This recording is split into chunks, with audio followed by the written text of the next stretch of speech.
Right, we are live. So, folks, if you're joining us, bear with us here while we get everything set up. I'm sure you can see from the title who we're with today, but we're with Nugs.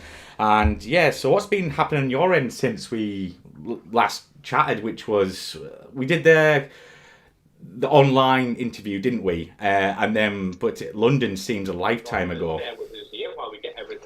Yeah, it did. I've been back there quite a few times since then with work, and every time I go back there, I think about the good time I, and Chelsea had having a few beers and catching up and stuff. Nothing really new on my end, just work. Just we moved to Arkansas, the wife and I, so we've been settling in our new home here and up in the Ozark Mountains, and just between that and going to work, nothing's new on my end, my friend. Yeah, you still enjoying the airline life, or is that still good for you?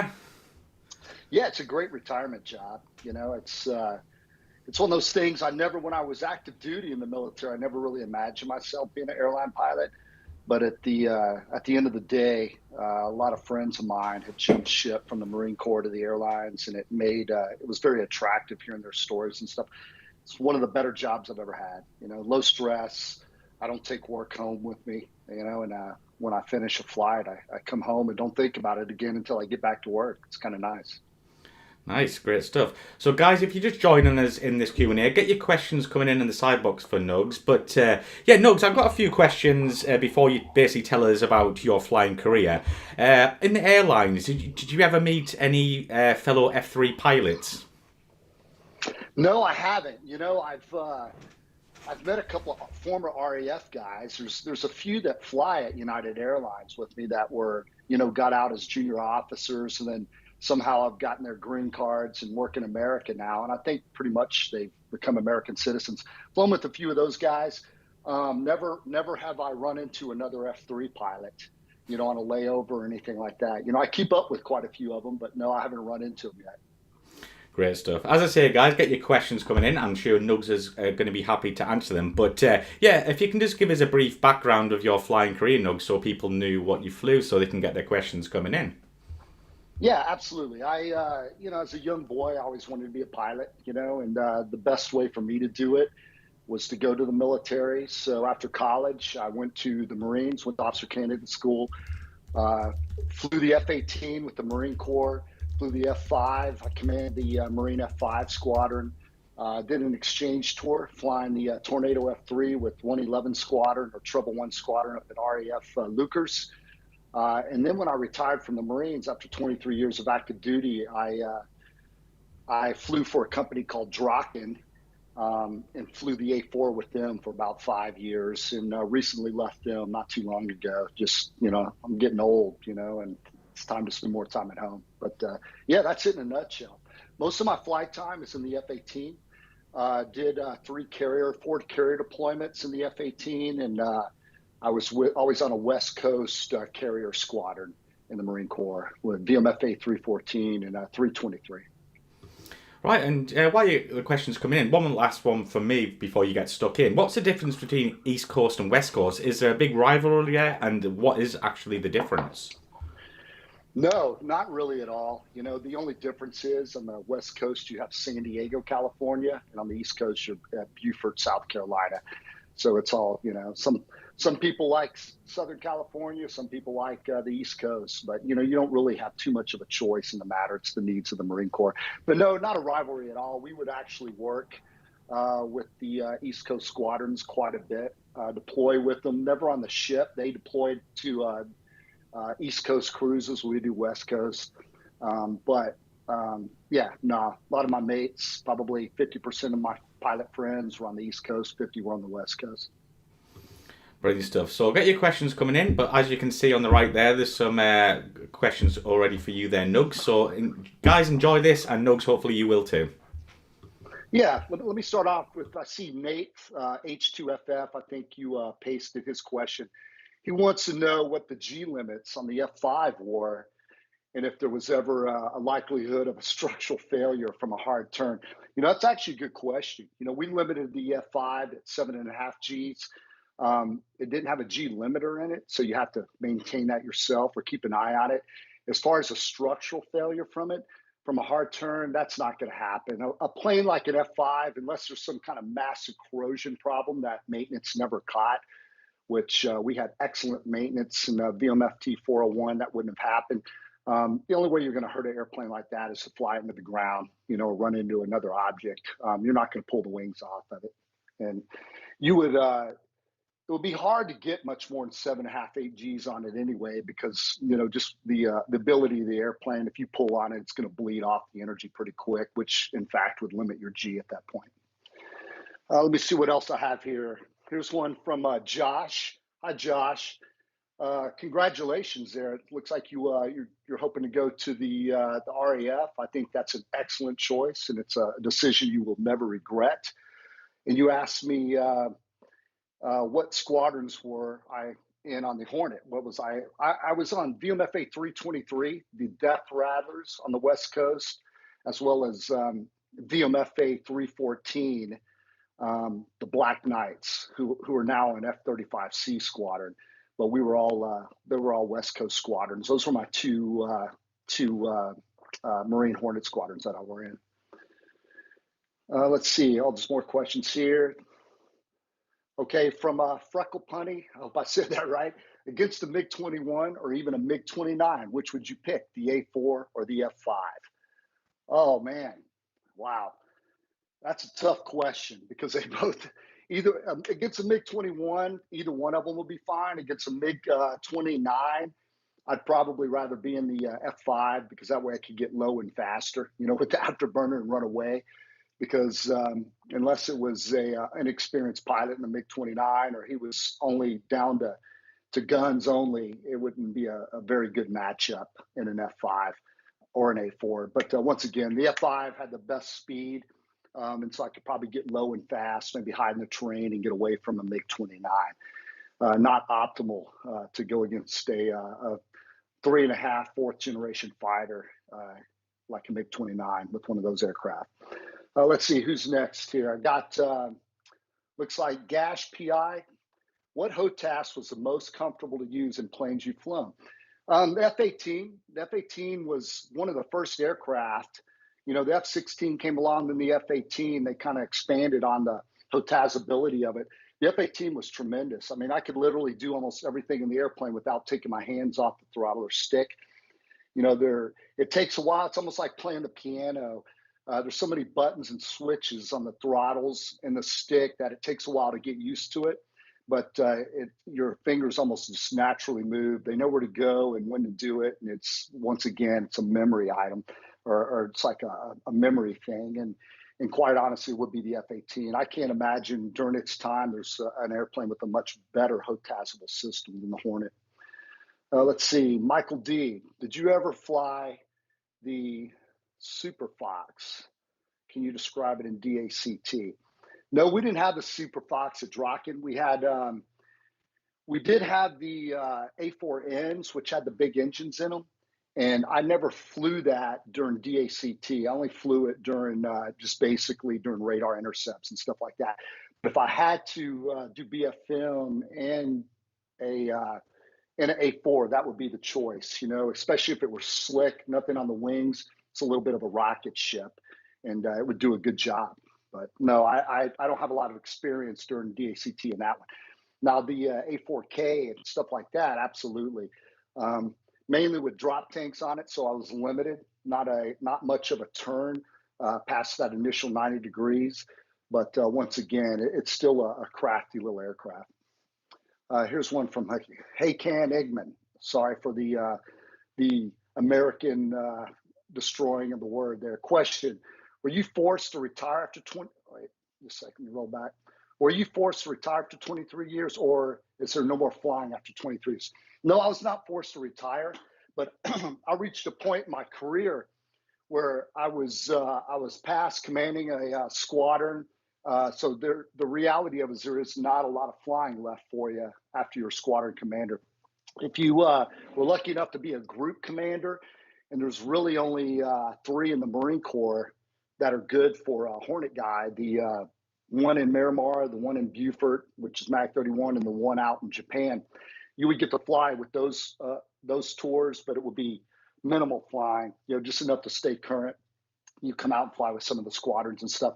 But no, you reach a point in your life, in your career, like we all do, where you sit around and you think, well, I got to find something else to do now, because all the fun that I had as a junior officer, or a major, mid-grade officer, or even a lieutenant colonel when I'm commanding a squadron is gone now. There's nothing that's going to be out there flying wise anyway. There's other things that you can do. Being a leader is great, but as pure flying, it's going to neck down at that point.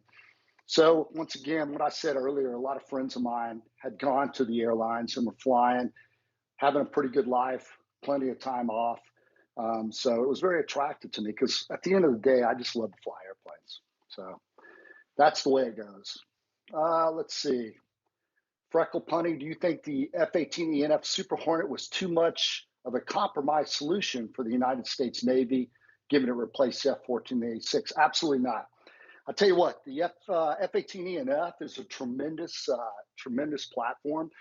And because of its architecture, they've been able to expand on it. Probably Proton, if y'all listen to him, probably was able to talk about that a little bit. But they've grown the platform. It has tremendous capabilities. And it's 2 engines, carries quite a bit of fuel now, can carry a nice load, has excellent air-to-air radar, air-to-ground systems. So, no, I think the F-18, at the end of its day, and it might be another 20-some years from now, is going to go down in history as probably one of the top 2 fighter jets ever built. And I really believe that. Let's see.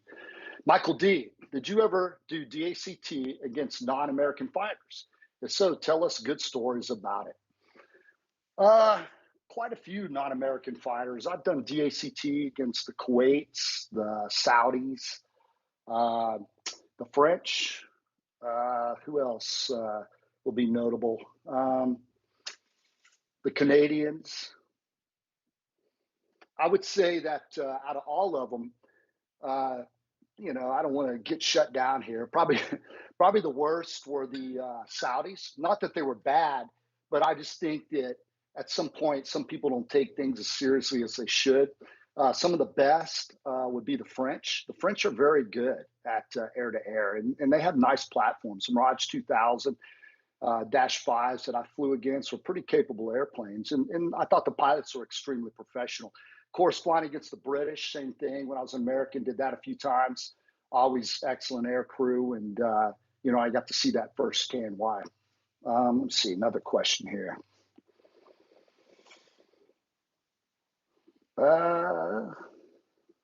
Sorry, having computers slow here. Haken, another question. Is 20 years of service the requirement to get an armed forces pension? Many seem to get out after 20 years. Yes, at 20 years in the U.S. service anyway, 20 years is that cutoff point. At 20 years of active duty, you get a full-on pension, which covers, obviously a pension, and also you get health care as well, tied onto that for yourself and your family. So that's why if people are going to stay in, 20 years is that cutoff where you got to balance it, say, is it worth me staying any longer? Or should I get out now? And that's for both officer and enlisted.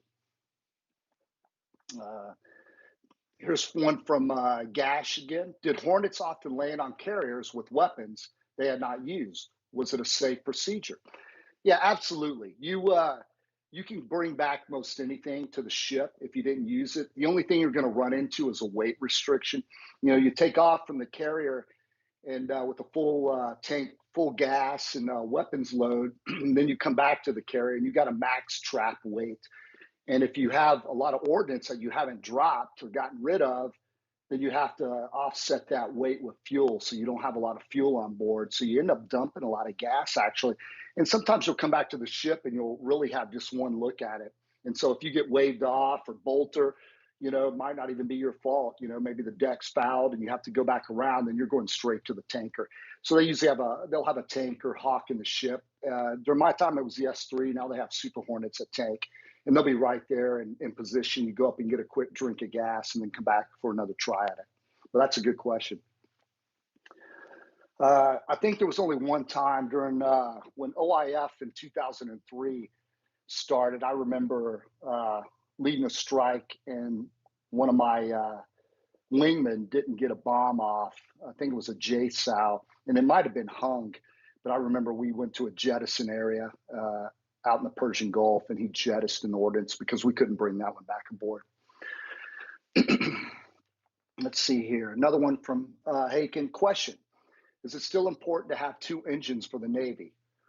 Are modern engines good enough to limit them to just one despite flying over water? I tell you what, if it was up to me, I'm gonna have 2 engines if I had my choice. And I think every pilot would say that. It's just a comfort factor. But I do know the F-35, the engines, they are extremely reliable, have a lot of predictive maintenance stuff on it where they keep the parts changed out. The airplane will actually talk to maintenance. Kind of like our airliners do a lot of times now. And so they'll be ready to change parts out, and they can predict what's going to fail on it and such. But yeah, it's always, as you can imagine, it always feels better flying around a boat with 2 engines. Mike L., what does the Houthi F-5 need to do as a raging singleton against a two-ship of Super Hornets? I'll tell you what, if I were a Houthi F-5 flying against Super Hornets, number one, when I took off, I would expect that I would never talk again on the radio to anybody because all my comms are going to be jammed. I definitely wouldn't turn my radar on or any kind of emissions, even my TACAN, and I would be flying around with just my eyeballs looking for an F-18 to shoot, because anything that I'm emit from my aircraft is just going to draw their attention to me, and it's going to be over. So not a very good prospect. Maybe if they took off and flew around at 50 feet, raging around like mountains and hills, they could hide. But what use are they at that point? They're not some offensive force. But that's about their only hope. Another one from Mike L. When you were the skipper of the snipers, did any units look down on you guys being aggressors, or were the F-15s humble and approachable? I didn't fly against the F-15s a lot, but I wouldn't think anybody would look down on us. All the pilots that worked for me when I was a commanding officer or served with me, they were all combat veterans. All of them were air combat tactics instructors, so had every qualification that they could have. And once again, I think pretty much every single one of them, with the exception of our F-15 exchange pilot, had done combat tours. And when I was a Hornet pilot and would fly against the F-5s, I never looked down on them. I respect them, So I don't feel it was that. I can only speak for the Marine Corps. I can't imagine it would be any different with the Navy or the Air Force as well, because it's a job that needs to be done, and it's a benefit to everybody. Let's see. Let me go back here. Here's one from Josh. Being an ex-Hornet guy, do you believe the Marines should have bought a combination of F-35B and F-18 Super Hornet, especially the F model, for the AW Marine squadrons? It's funny. When I was in the Pentagon, my first tour, I was the F-35 requirements officer, and this question got brought up a lot. And at the time, the Marine Corps, we were all in on the F-35B. Because it was still a new technology in the sense we wanted to originally integrate the F-35B with the carrier air wings so we could still keep our carrier presence. Navy didn't want anything to do with that because the B, being a STOVL airplane, was not going to mix in with the pattern. And I understand that. At the time, maybe I didn't, but I do now. So what we did, we bought F-35Cs, in which we have now to go to the carrier to augment the Navy, which I think is a very important mission for the Marine Corps to maintain that presence. Should we have bought the F-18? I would not have said that then because I would have been run out of the Pentagon by the Marine Corps. But looking back now, absolutely. I think we should have bought the F model to replace some of the D squadrons that were retired, mainly for FAC-A airborne type stuff. Those kind of missions are better served with somebody in the back, a WISO, to help out. And it increases the overall situational awareness of the program. Also, maybe even the Growler, doing a little bit of electronic warfare stuff that since we retired our EA-6Bs. That's a good question, and I do agree. Another one from Haken. Question: what's your view on the F-35B, especially in regards to the limited amount of fuel on board? How can this problem be worked? Well, the F-35B actually carries more gas than we did in the FA-18C and D model. I think the fuel's not the huge issue with it. I think the F-35B is a tremendous platform. For the first time, the Marine Corps bought an airplane that was on peer systems wise with the rest of the services, i.e., the Navy and the Air Force. We all the airplanes are the same software, same capabilities. So other than its STOVL, which of course, like you mentioned, takes up a little bit of gas with the lift fan as well as the weapons bay being a little smaller, I think it's a fine airplane, especially going out on the amphib ships. It's perfect for that mission. F-35B is a very well-rounded and extremely capable airplane. But yeah, you always want more gas, but I think it's fine. But also, you remember in an environment like you're going to go against a peer competitor with a STOVL, I'm sorry, not a STOVL, but a stealthy airplane, that hopefully, if everything's going right after the first couple of days, that stealth is not as important as it was the first 2 days of the war, right? So at that point, I'm sure the plan would be to strap drop tanks and stuff on the aircraft eventually, and so you could put more gas on them and do more just long range strike capability. Okay, from Mike, are you familiar with the F-20, the upgraded F-5 that went up against the F-16 in the lightweight fighter contest? Do you think the F-5 could make the jump into the modern era? I am familiar with the F-20. I used to have a poster of it, the Tiger Shark, when I was a kid on the wall. Looked like a very capable airplane, but the F-5 is about tapped out on capabilities. I don't see any kind of future for it other than being an adversary role at least for America. It would just cost too much money to do all the upgrades that would need to be done. And nowadays with all the stuff that's coming out with the fifth generation, it just wouldn't be able to keep up. But it did have its day, and I think the F-20 would have been a great aircraft to add to, especially for the Air Force. Haken, question: how important is speed for modern fighter? Some newer fighters are not that fast anymore. The F-35 is much slower than the F-4. That's a very common question. Everybody would think that speed speed is tremendous, but a lot of times aircraft are limited just by the aerodynamic design of the aircraft. You have a lot of high lift devices on wings, you're carrying a lot of stores, and you have more thrust to weight in F-35 than an F-4 ever had. But at some point, the aerodynamics catch up with you and you hit that wall of air and you can only accelerate so fast. So it's really not because of a lack of thrust. It's just the design of the airplane. And that design, is what creates its ability to fight, its maneuverability, its stealth, its radar cross sections, things like that. You could easily build a plane that's shaped like a dart, goes super fast, but what good is it going to do for you? Hopefully you're never coming to the merge and having to turn with another aircraft in a real war scenario. But if you did, you want one that basically has high angle of attack capabilities, really good slow flight capabilities, because all DACT, or we call it BFM, is going to bleed down if nobody's winning to a slow fight at some point, because all your energy's gone. And the aircraft that with the most thrust to weight and the greater ability to turn with high AOA is going to win that fight. Let's see here. Sorry, my thing keeps jumping. Okay. Did you fly the Super Hornet? If so, I heard that it accelerated faster than the Legacy.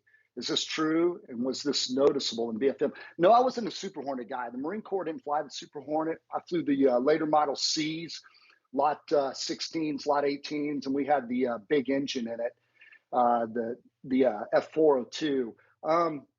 I don't know that the Super Hornet accelerates any faster. I really don't, especially if it has pylons out, because if you notice, if you look at a picture of a Super Hornet, the pylons are kind of canted out a little bit, which creates a lot of parasitic drag on the airplane, which the Legacy Hornet didn't have that. So I probably very comparable in every aspect, both in acceleration and BFM. Later on, some of the software upgrades that went into the E&F, the Super Hornet, were carried over into the Legacy Hornets. So very, very similar. The big difference is, once again, the Legacy Hornet didn't carry as much gas and didn't have as many weapon stores as the Super Hornet did. From John, what Navy Marine Corps fighter that you haven't flown would you like to fly? That's a good question. I mean, I really don't have much of a choice other than, F-35 later, had the EA-6B, and then the Harrier, probably the Harrier. I've never hovered in an airplane before. The Harrier would be really cool to fly. A lot of my mates flew it. And once I think you go to the Harrier, you fall in love with it. You never want to do anything else. That would be pretty cool to fly. It'd be very esoteric to me, I don't know that I'm good enough to fly a Harrier. I don't have that kind of hand-eye coordination and stuff to be able to hover, kind of like flying a helicopter. That seems like real tough to me.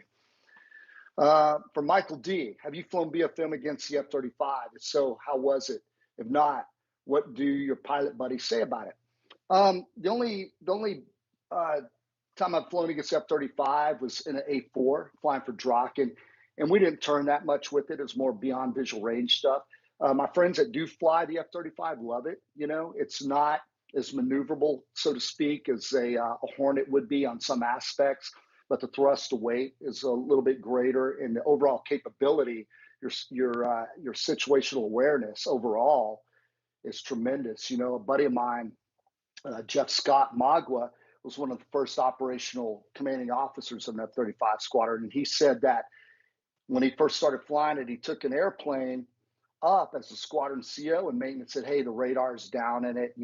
We're doing some repairs on it." He just took it anyway to get the training, and he said he got airborne and still was able to see everything out there with the other sensors on the airplane. And to me, that's incredible. That's what we're going to nowadays, is the offboard sensors or onboard sensors and the ability to have situational awareness of the entire battle space. And the F-35 certainly brings that. Let's see. From the Freckle Pony, how do you rate the French Rafale as a naval fighter?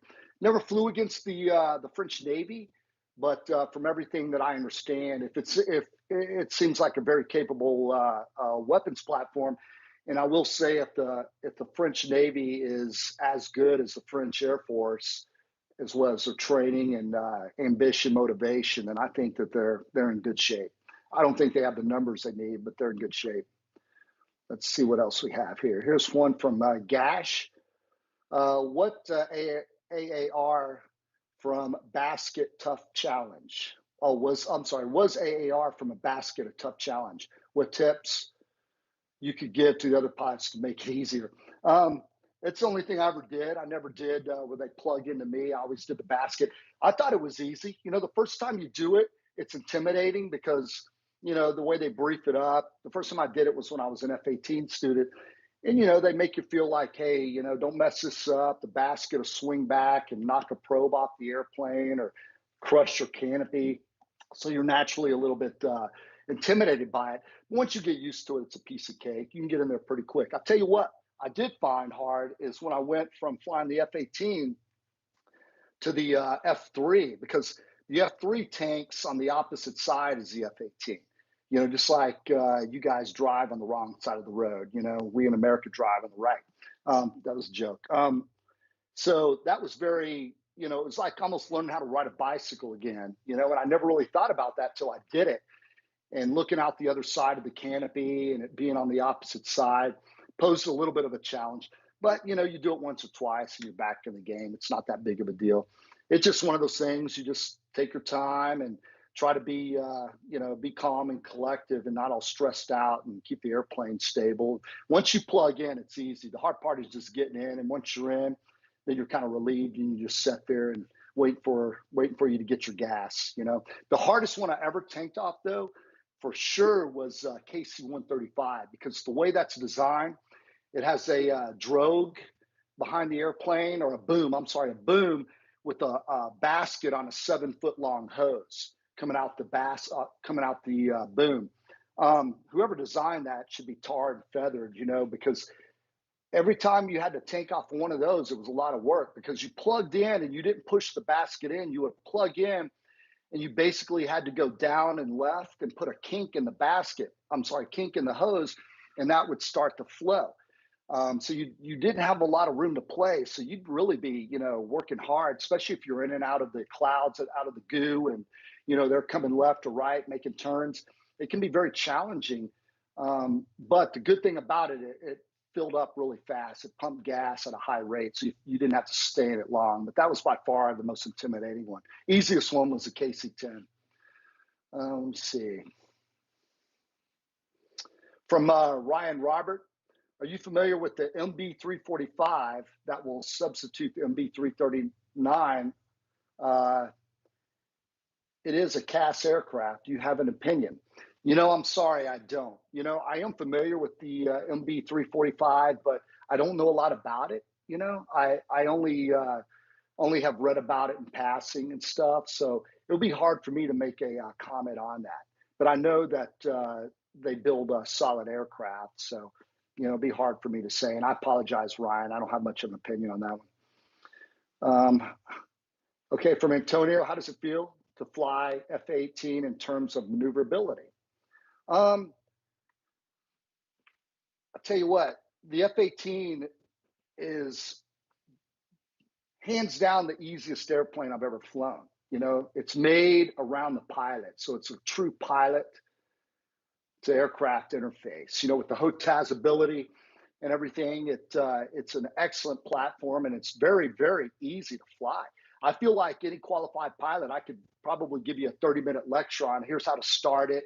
Here's some speeds to think about. Here's how you throw the gear down, and they could probably go out and fly the airplane. It's very easy because it's made, to be able to work the systems you want an aircraft built around you. That's easy to handle. Part of the reason it's easy to fly is its high angle of attack characteristics. You can bend the airplane around, you can put it in any piece of the sky, and you don't really worry about stalling the airplane. It doesn't really do that. It's not built for that. You can basically fly it into the ground, at a high angle of attack and with the wings level, and it still has authority to move the flight controls around. Excellent built aircraft, very easy to fly. So I wouldn't trade it. If I had to pick any airplane, probably other than the F3, it would probably be that. Let me see.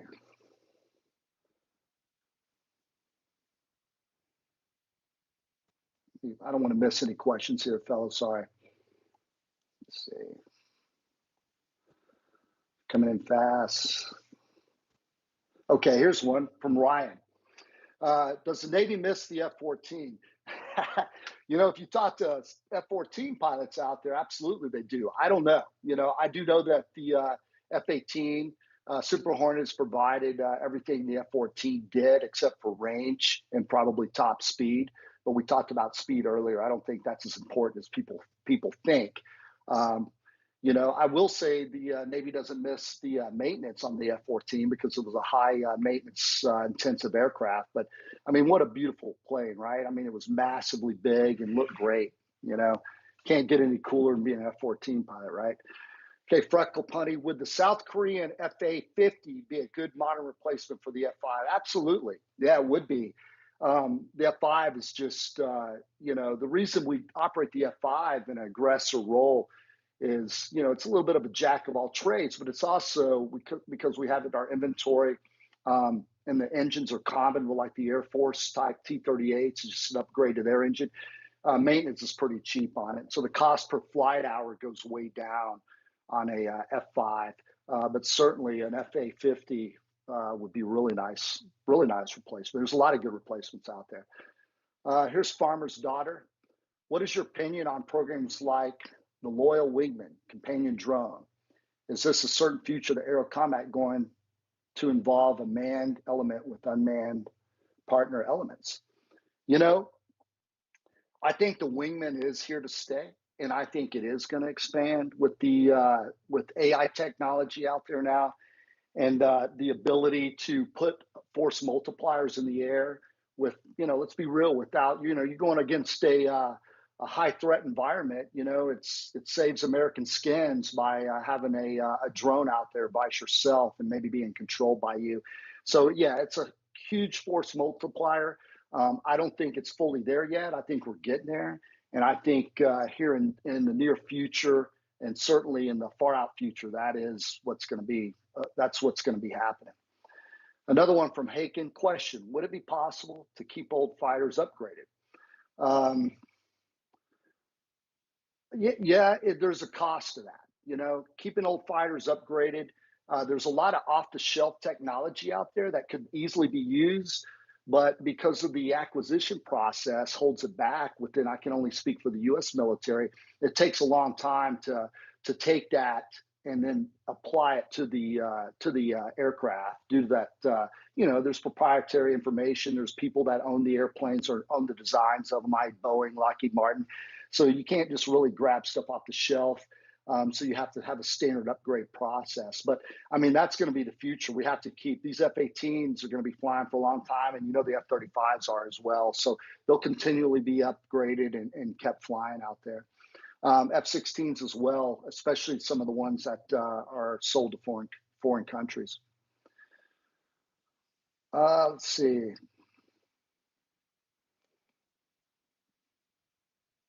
What stories have I heard about the F-35 and BFM?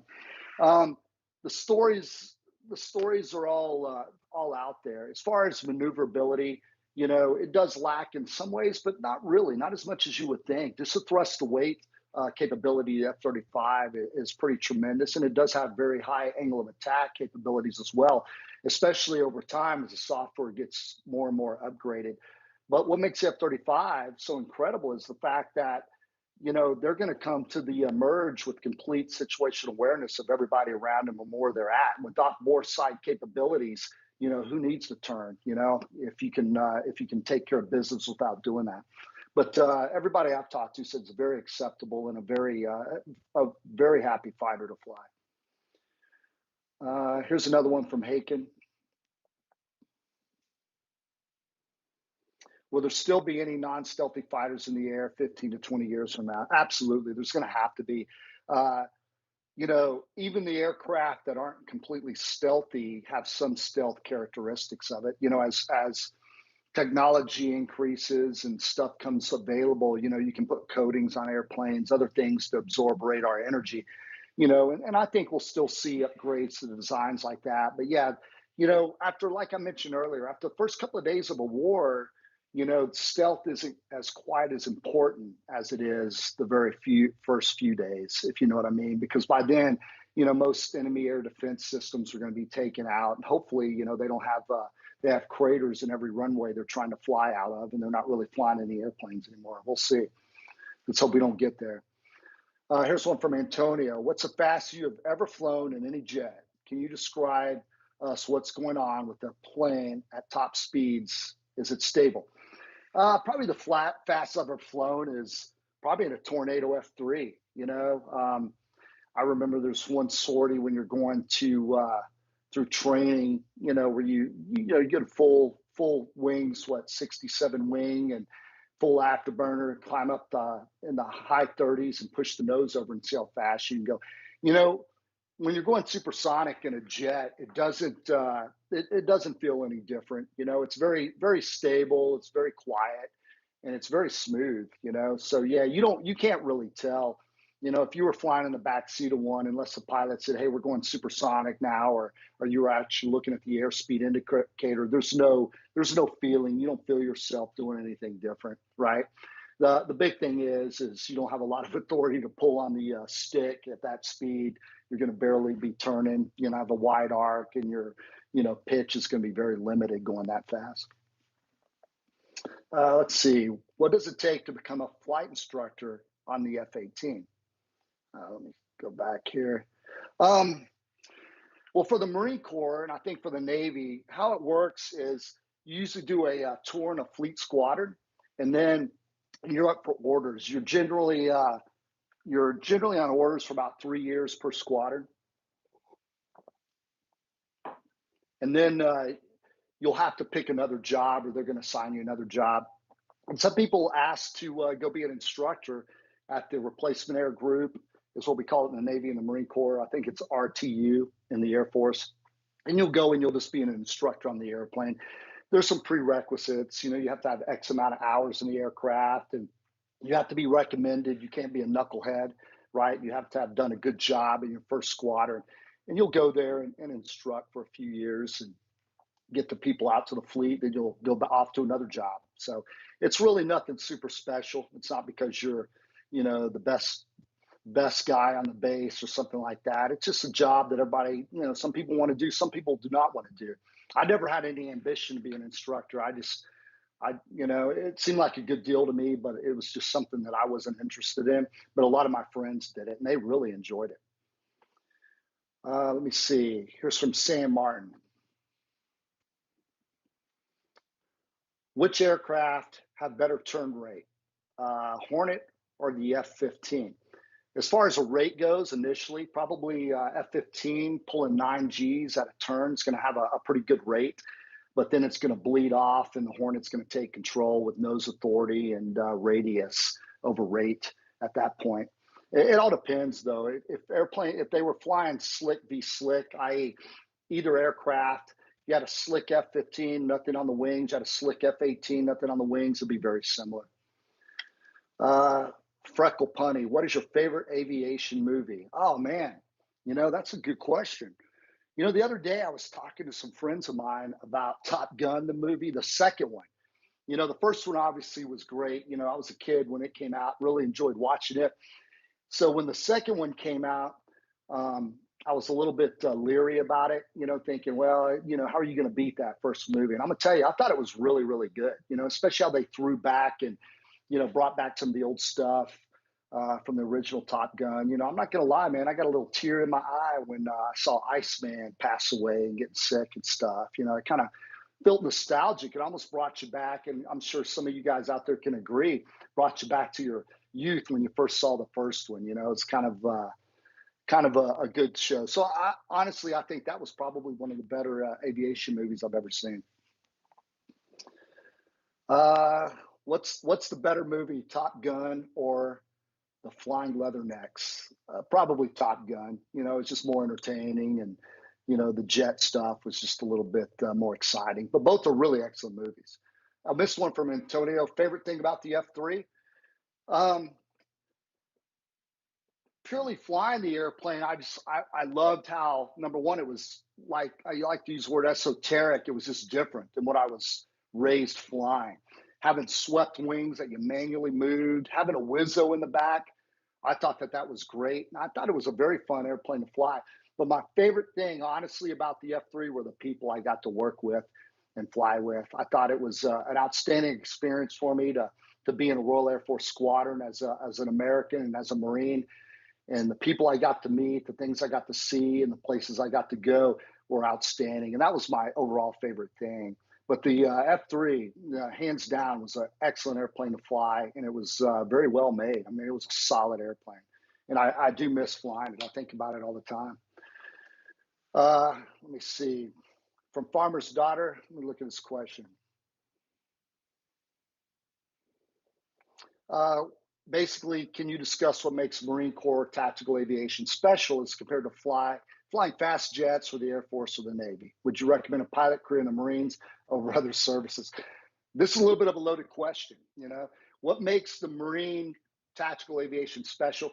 I think it's relationship with the air to ground, the whole air to ground element. The Marine Corps for America is a self-contained military. You got your own Air Force, you got your own logistics, you got your own ground.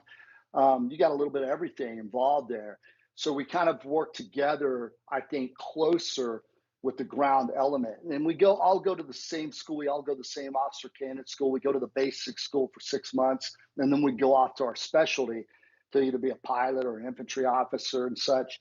And so we always have a close relationship. And I think that's what makes it special. As far as any difference in the Air Force or the Navy, not much, because the Marines, we're part of the Navy. We are a branch of the Navy, and we deploy with the Navy a lot of times. Like I always deployed with the Navy, most all of my deployments off for carrier. And here's the other part of your question. Would you recommend a pilot career in the Marines over the other services? Well, I have to say right now, my oldest son is in flight school for the U.S. Navy. I pushed him that way. He wanted he wanted to go to the Marines, always talked about it, and he had a lot of discussions about it. And He went to the U.S. Navy, and right now I can't be more proud of him. He's in Pensacola in flight school, and hoping to get his wings and move on as an aviation career in the military in the U.S. Navy, and he's real excited about it. And I can't be more proud of him. And my stepson Henry is looking to go to the same way. He wants to be a military pilot as well when he is old enough and gets out of college. Let me see, but don't tell the Marines I did that. Haken, question, is it likely that the actual air combat will be performed by different types of pilotless aircraft, such as the Loyal Wing in the future, while piloted fighters will be quarterback? Absolutely. I think that's already in play right now. Those tactics are being developed, and as the technology becomes more available and more abundant, I think it's only going to expand. I think it's very inevitable, and I think the force that incorporates this the quickest and the best is going to be at a tactical advantage. So absolutely, you'd be at a loss not to do it. Let me see here. Here's from Ray. Question, did flying with the backseater and F-3 take getting used to? Let me tell you right now, if I didn't have a backseater, I'd probably still be lost around the UK right now, because I'd never been to the United Kingdom until I went over there to fly for the Royal Air Force, and I certainly hadn't been to Scotland. And I don't know about you guys, but the Scottish are a little bit harder to understand than the English. And flying around in northern Scotland, I needed somebody in my back seat. And it was quite common for the first couple of months I was there for me to go, I have no idea what they're just telling me right now. And they would translate stuff to the front and stuff. So I actually needed it, at first. But in all honesty, it was awesome. I'd never flown with the Wizzo in America until I went to the Royal Air Force, and absolutely loved it. It was part of what made that experience great.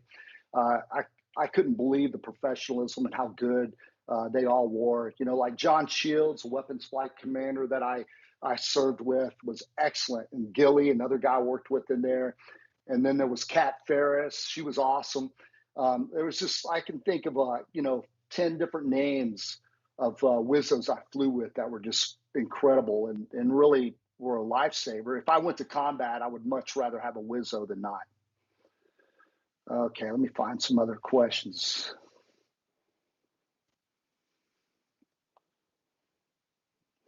Another one from Freckle Punny. Against a regiment of Tu-22Ms or Tu-95s, which you pick, the F-18C or the Tornado F-3? That's a good question. I would have to go with who's going to carry the most missiles, because I'm not feeling very threatened from a Tu-22 or a Tu-95. I just need something that's a missile truck that can carry a lot of stuff out there. So, the reality of it is the Tornado would probably get there faster, but the F-18C, if I knew that's the target I was going after, I could clear off the weapon stores and load 8 to 10 AIM-120s on it if I needed to. And that's what I would need for something like that. So that's a good question, though. And it's not due to anything other than how many missiles could I carry, what airplane can carry the most. Haken, question. Has your 23 years of active duty flying physically done a job on your body? Are you worn down? Well, I don't like to think so, but I will say this. The other day I sneezed and I pulled something in my ribs. So I know I'm getting old. As far as anything for my career, not really. I don't feel anything yet. I do have some minor neck problems. I've got some arthritis in my neck and back, and attributed to pulling G my whole life, but I haven't felt it yet. Maybe I will one day, maybe I won't, but no, not now. I'll tell you what, though, it's funny you say that. My father-in-law is a physician, and we talked about this the other day. I just had nose surgery because I have a deviated septum, and the doctor said that my nose was basically like crunched inside, and he was wondering if I had surgery before that was botched. And I was like, no, I can't understand how that happened, other than maybe getting punched when I was a kid or something like that. And flying with a mask on your face so much and pulling G where many times I'm flying, I would pull in G and I'd reach up and push my mask back up because it's constantly pulling down. I think that might have had a long-term effect and may have tore my nose up, but who knows, right? Let me see.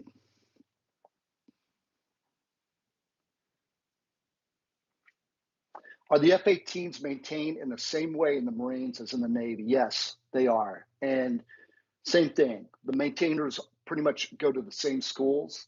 And when we would go on deployment with the Navy, the Navy guys would work on our airplanes, the Marines would work on some of theirs, and we had combined engine shops and stuff like that. So yeah, they're the same.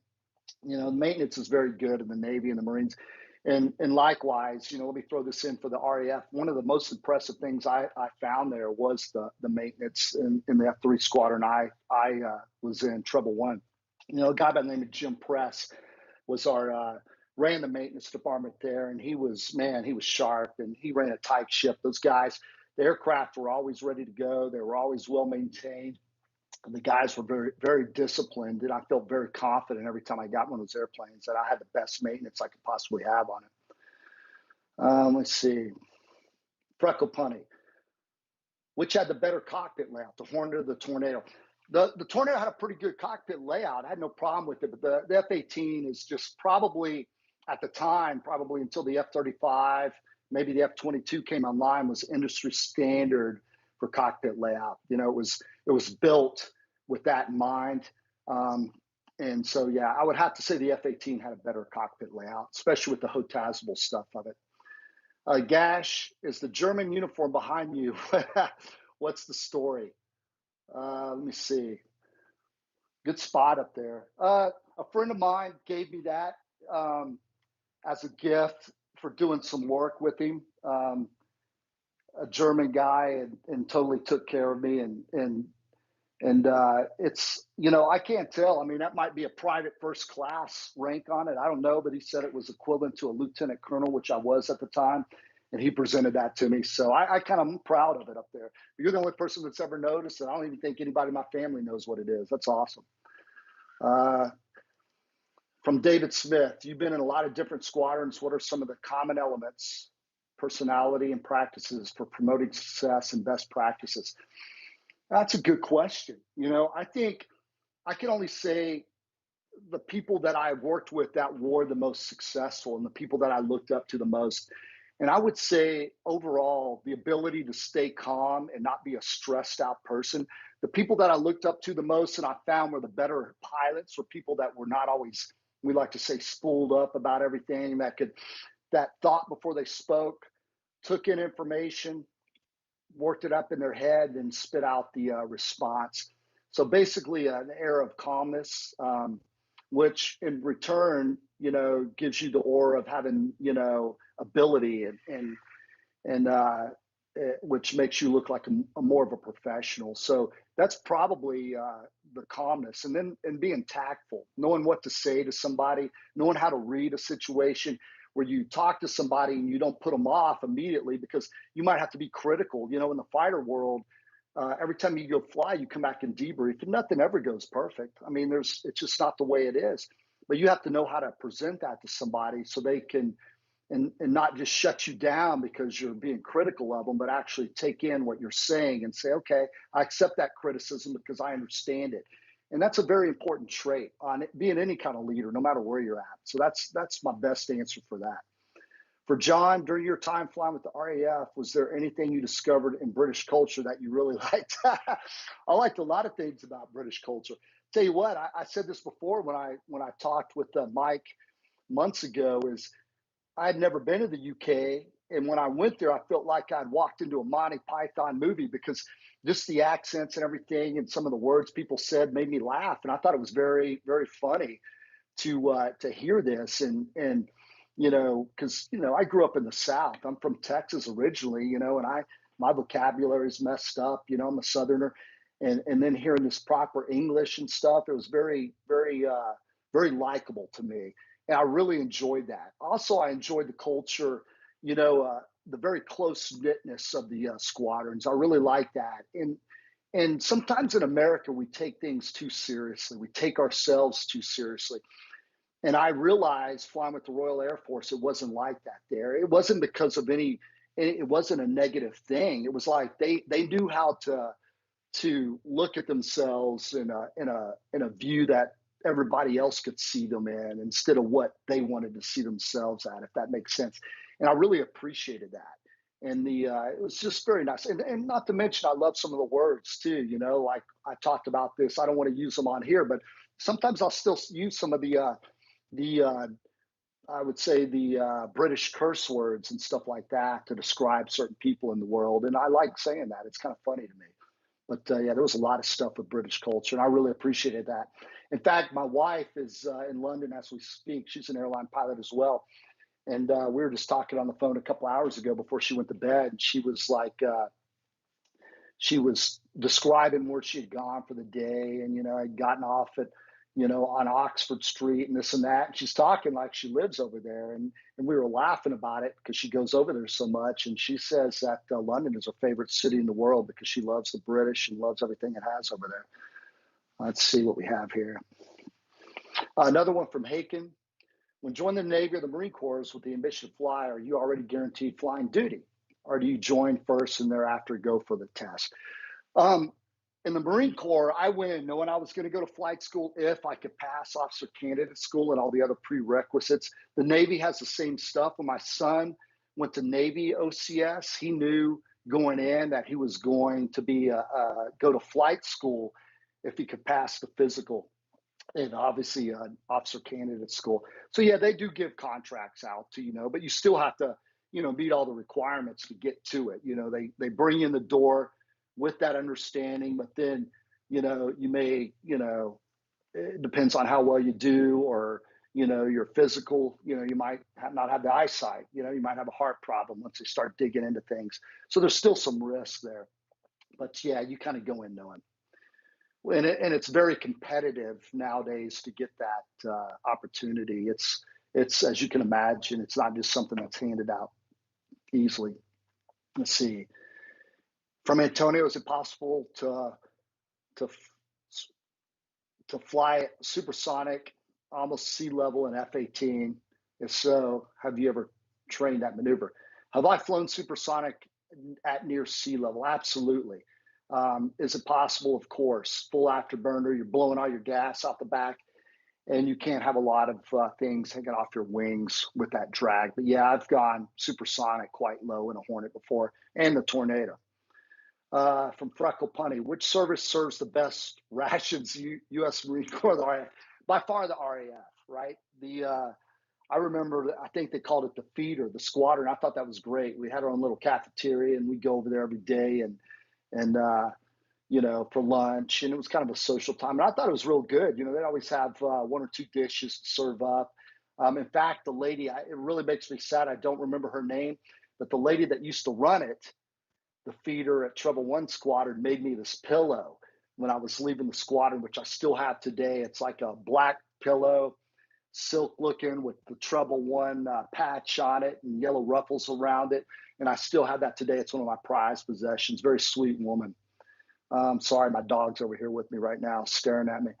Let me see.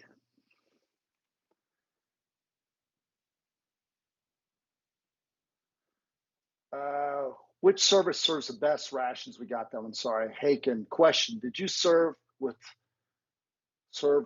other for many years?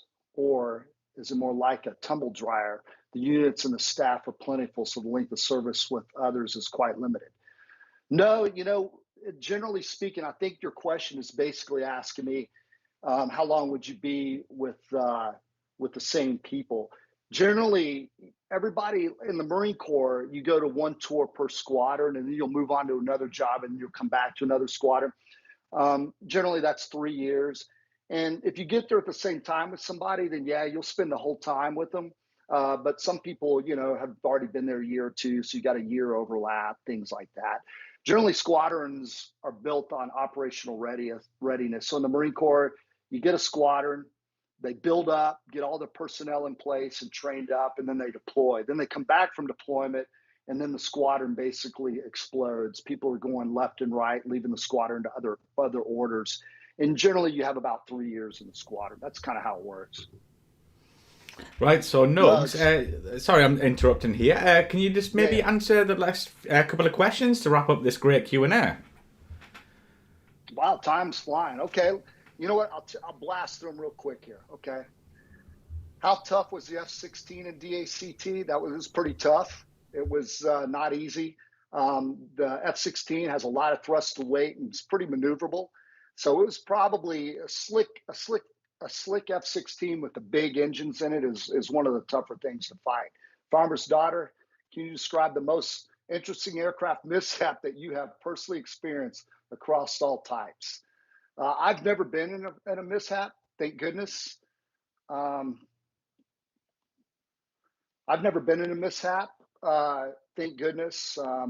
But I've seen a couple of them, and they don't always turn out the way you want. I've lost a couple of friends along the way. I actually saw an F-14 shoot off the front of the ship and have a flight control failure and basically pitch straight up in the air. I thought it was some kind of air show demo going on.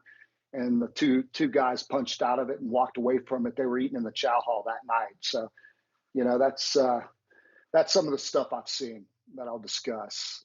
Let's see. Haken, were you ever deployed land-based like the Air Force, or was it all on ships? I was, unfortunately, all of my deployments were off the ship. And that's not normal for Marines. I've got more sea time than a lot of Navy guys do. I was always envious of the guys that deployed straight to land with the Marines, but no, once you get that carrier booger stuck on your finger, you can't shake it off, right? David Smith, which was more fun, dogfighting or flying real low and real fast? Probably dogfighting. Real low and real fast is fun, but after a while, it's more fun to bend the airplane around and get some vitamin G going. Did you ever fly armed combat missions in home waters pre 9/11? No, we didn't fly, other than going to shoot a missile range and stuff. We didn't fly with the live ordnance around the U.S. that much, unless we were going to practice close air support for the Marines and things like that. Let's see. Gas. Let me see. Guys, many things up to me. All right. Hey, listen, I think that's it for everybody. Once again, thanks for the questions. They were awesome. This time flew by for me. I wish I could spend another couple hours helping you guys out, maybe again in the future, but I really appreciate you guys. And once again, thanks for having me on. Thank you. Yeah, I mean, an absolute pleasure to have you on Nugs for this live Q&A. And the last one from John Minter, he said, I'm in hospital at the moment and you guys have really cheered me up. So, John, thank you. I'm glad we cheered you up there, mate. But thank you to everyone who joined us. And yeah, Nugs, thanks very much for joining us. It's always a pleasure to talk to you. And no doubt we'll chat again in the future. Yeah, hey, and let me say something to John real quick. I didn't catch that. You're in the hospital. I hope you're better, my friend. And stay positive. Hope you get out soon, man.